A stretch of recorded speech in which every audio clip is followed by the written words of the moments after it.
கந்தசஷ்டி கவசத்துல ஒரு வரி வருது, ஒரு நாள் 36 கொண்டு. அதாவது கந்தசஷ்டி கவசத்தை ஒரு நாளைக்கு 36 முறை படிக்கணுமா. படிச்சா 7 மணி நேரம் ஆகும். நான் படிச்சிருக்கேன். ஆனா கலியுகத்துல கந்தசஷ்டி கவசத்தை ஒரு நாளைக்கு 36 முறை படிக்கிறதுக்கு நேரம் இருக்காதுன்னு தான் அதுலயே சூட்சுமமாக ரகசியமாக ஒரு விஷயம் சொல்லப்பட்டிருக்கு. முருகனுடைய அருளால் நான் தெரிஞ்சுக்கிட்டேன். அதை நான் உங்களுக்கு சொல்றேன். ரவண பவச ரரரரரரா ரிவன பவச ரிரிரிரிரிரி, இதுக்கெல்லாம் என்ன அர்த்தம் நான் தேடி தேடி தேடி முருகன் அருளால் தெரிஞ்சுக்கிட்டேன்.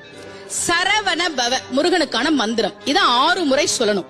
இப்ப சாவ தூக்கி பின்னாடி போட்டீங்கன்னா ரவண பவச, அத 6 முறை சொல்லணும். இப்ப ராவ தூக்கி பின்னாடி போட்டா வனப வசர, வாவ தூக்கி பின்னாடி போட்டா நபவ சரவ, இப்ப நாவ தூக்கி பின்னாடி போட்டா பவ சரவண, பாவ தூக்கி பின்னாடி போட்டா வசர வனப. ஒன்னொன்னையும் 6 முறை சொன்னா 6 × 6 36 வரும். இப்படி சொன்னால் 5 நிமிஷத்துல சொல்லிடலாம். கந்த சஷ்டி கவசத்தை 36 முறை சொன்ன பலன் கிடைக்கும்.